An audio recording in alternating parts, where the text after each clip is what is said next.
Okay guys, welcome to another video. So today I have something special coming at you. So we decided this year to turn a lot of our lawn into food production area. A lot of it's already gone, but we needed something that was going to be low maintenance and basically provide us with food.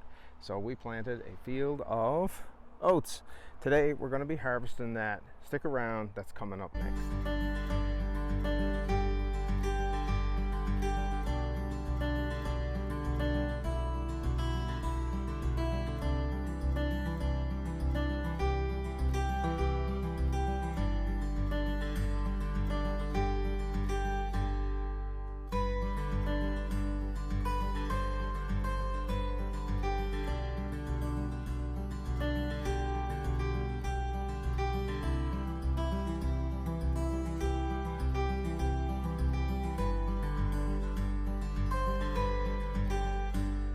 So we planted this field of oats and now it's time for harvest. How do we know it's time for harvest? Well, the oat goes through several stages.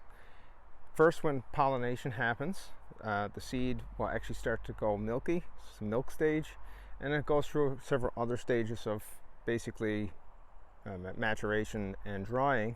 And these now are past, I guess, the dough stage. So the seed itself, or the oat, is actually starting to harden up, which means it's time for us to harvest. And you can see by looking at it that the tops of, I'd say 90%, gone brown, which means that they're in that stage where they're going to actually start drying off the seed and dropping. Now this AC Gel is a variety of hulless oat, and if you're handling it too hard, meaning kind of shaking it around and stuff, it can lose its seed. So it's important to get it out kind of before that happens. So the tools I'm going to be using today are, well, hand power, people power, and a sickle. Now this is actually a Japanese style sickle, and you see this particular one has a fairly long handle. It allows you to kind of reach in and pull. Now generally a lot of Western tools are done on kind of the push stroke. You can use that like this, but I find it easier to bunch basically the oats in my hand and give it a quick tug, and as long as it's sharp, it slices right through. And this came pre-sharpened, but I actually honed the blade a little bit more, so it's as sharp as I would say a woodworking tool at this point. So there's some terminology here that I want to talk a little bit about. So when you harvest oats, so that you can actually, I guess, get the oat groats, which are the seeds inside, you need to cut down basically the whole stalk. So normally what happens is you take the stalks and you basically bunch them in what are called sheaves, and the sheave is really just a bunch, and you stick a bunch in the middle, and then you arrange that into what's called a stook. So a stook is actually an arrangement of 5 sheaves, one in the middle and then one on each end, basically forming like a cross from the top. And that allows the wind to blow through, and it allows it to dry out, and the action of sheaving and all that stuff actually helps dry it out, even if you have oats that are still green. So about 10% of this is still green, so I'm expecting that I'm still going to be able to get good drying on it. So this is the way I'm going to go about doing it. Basically I start at the bottom end with this sickle.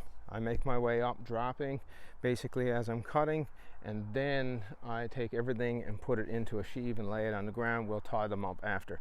We'll get into that in a minute, but for now I want to show you some technique with the sickle. Other techniques could be used, but like I said, I'm used to using some Japanese woodworking tools, and in general they typically work really well on the pull cut rather than kind of the push cut. So let's have a look. So we're now over at the edge of our oat field, and you see that the shape is like a hook.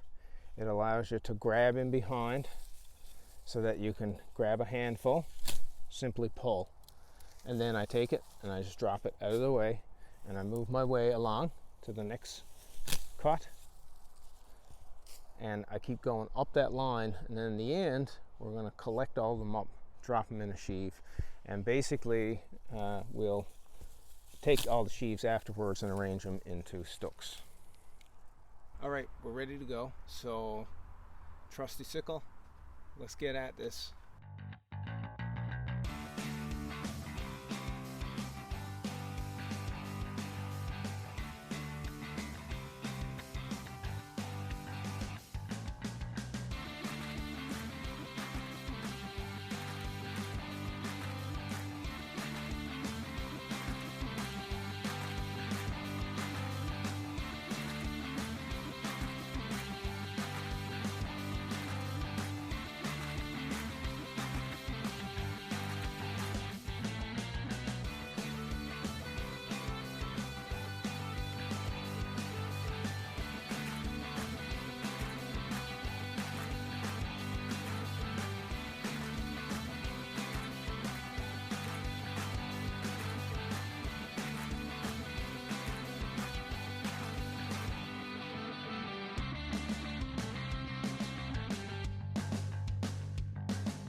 Okay, so the oats are all cut and we've bound them in groups called sheaves using just hay actually as a binder, just to bind those together, a binding. And the next step now is to dry these out for a little while, at least here in the garden. So the next step is actually making what are called stooks. And a stook is really just a group of sheaves. So to do that, we place one at the center, place one at an angle, we place another at an angle, and really just aiming for basically a cross when you look at it from above. And that allows the wind to blow through, and it's pretty much self-supporting. Not so much here in Newfoundland given the wind, but today it's not that windy, so but these are only going to stay here for a little while, and we'll move them into the garage overnight where we can get some fans and stuff on them. Our oat harvest for 2022, I'm quite pleased. It was such an easy crop to grow. We literally just seeded and waited for this day to happen, and to tell you the truth, it was a thing of beauty in the summer, especially it swaying in the wind under sunshine. It was something beautiful.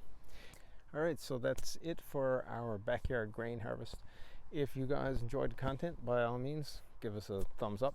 If you've had any experience at all with growing grains in your backyard or in, a larger setting, field setting, by all means, leave comments below. I'd love to hear from you guys and what your experiences are.